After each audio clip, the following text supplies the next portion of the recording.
French fries बनाते बनाते loaded fries तक का सफ़र मैंने कैसे कंप्लीट किया आज आपको बताएंगे। बिस्मिल्लाहिर्रहमानिर्रहीम, अस्सलाम वालेकुम। अल्लाह ताला से दुआ है कि अल्लाह ताला आपके रिस्क को कुशादगी करे। फ्राइज बनाते बनाते एकदम से दिल किया कि लोडेड फ्राइज क्यों ना बनाया जाए, तो मैंने सोचा आपके साथ भी शेयर करूँ मैंने क्विक से कैसे लोडेड फ्राइज बना लिया। अच्छा, मैंने क्या किया था, फ्राइज को काट लिया था ब्रीक ब्रीक सा, फिर मैंने उस पर मैदा लगा लिया, अच्छे से कोटिंग करनी है। आपको पीछे नजर आ रहा होगा किस तरह से कोटिंग करनी है, कुछ इस फॉर्म में आपने कोटिंग करनी है कि अच्छे से कोटिंग हो। इस तरीके से मैंने डबल फ्राई कर लेता है फ्राइज को, ताकि थोड़े से फ्राइज में ना थोड़ी क्रिस्पीनेस आ जाए। दूसरी तरफ कबाब रेडी टू कुक थे, मैंने फटाफट से इसको निकाला, अनफ्रीज किया इसको, थोड़ा सा झटपट से ना इसको ना तवे पे रखा और थोड़ा सा घी डाल के ना इसको मैंने थोड़ी देर के लिए ना कवर कर दिया।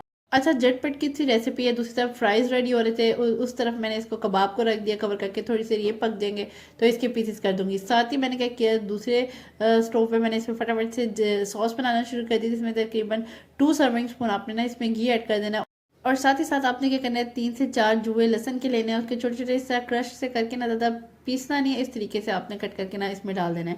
थोड़ा सा इसको भुनेंगे, बुनाई करने के बाद साथ ही आपने ना इसमें मैदे के 2 बड़े वाले चम्मच जो होते हैं ना, टेबल स्पून, वो डाल देने हैं। अच्छा, ध्यान से यहाँ पे आपने देख लेना, थोड़ी सी इसके ना लम्स बन जाते हैं, आपने फटाफट से ना मिक्स करना है। और ये चीज़ यहाँ पे आपने ध्यान रखना है, अगर आपको ये मुश्किल लगता है तो आपने मेरी एक 2 रेसिपी मैंने आपको दी हुई है, इतनी आसान रेसिपी है ना।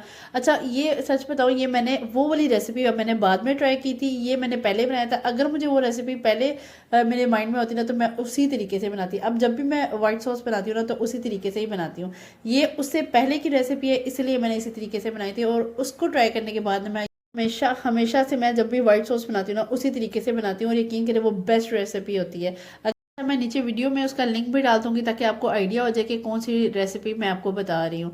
बहुत ही ज़्यादा आसान, बिगिनर्स के लिए तो वही स्पेशल रेसिपी है और वही परफेक्ट रेसिपी है।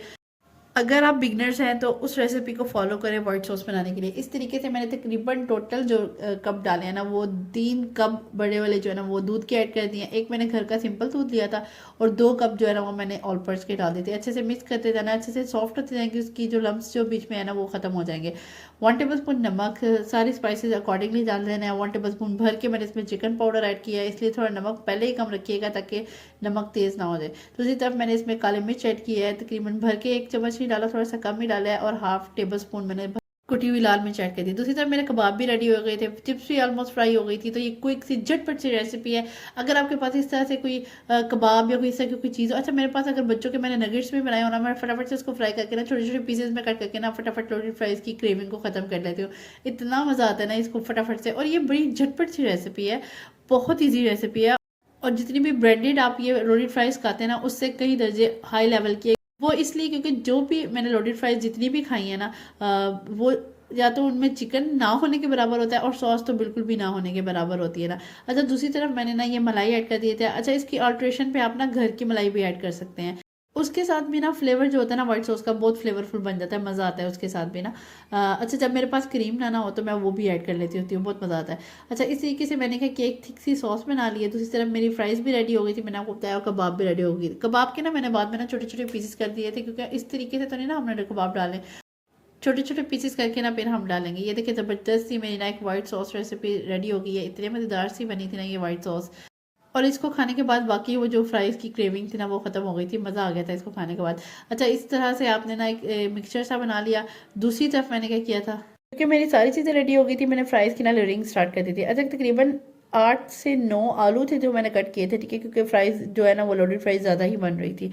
इस तरीके से पहले लेयरिंग की फ्राइज़ की, फिर उसके बाद जो मैंने कबाब के पीसेस कट किए थे वो ऐड इन किए, और साथ ही साथ ना ऊपर व्हाइट सॉस का ना दरिया बहा दिया। अच्छा, नॉर्मली अगर हम खाएं ना बाहर से, बिल्कुल ऐसे वो ड्राई ड्राईनेस होती है ना, लेकिन हम जब घर में बनाए ना, जितनी मर्जी सॉस ऐड कर लो भाई, डालते जाओ, कोई फर्क नहीं पड़ता, क्योंकि ये होममेड है और हम भाई अपनी मर्जी से डालेंगे। वैसे ही ना इसका बहुत मज़ा आता है व्हाइट सॉस का। ऊपर से चीज़ स्प्रिंकल की, और साथ ही साथ मैंने उसमें कुटी हुई लाल मिर्च स्प्रिंकल की, और साथ मैंने ऑरिगानो ऐड किया, और ये मैंने बेक किया, और ज़बरदस्त सा मेरा पास्ता रेडी है। इतना मज़े का चीज़ी लोडेड फ्राइज़, इतनी मज़े की, बाहर से खाने जाए कभी भी इस क्वालिटी की आपको नहीं मिलेगी। इसलिए होममेड बनाएं, खुद भी खाएं और बच्चों को भी खिलाएं। मज़ेदार सी, क्विक सी, झटपट सी लोडेड फ्राइज़ की रेसिपी ज़रूर ट्राई कीजिएगा, और मुझे फीडबैक दीजिएगा नेक्स्ट वीडियो तक के लिए। अल्लाह हाफ़िज़।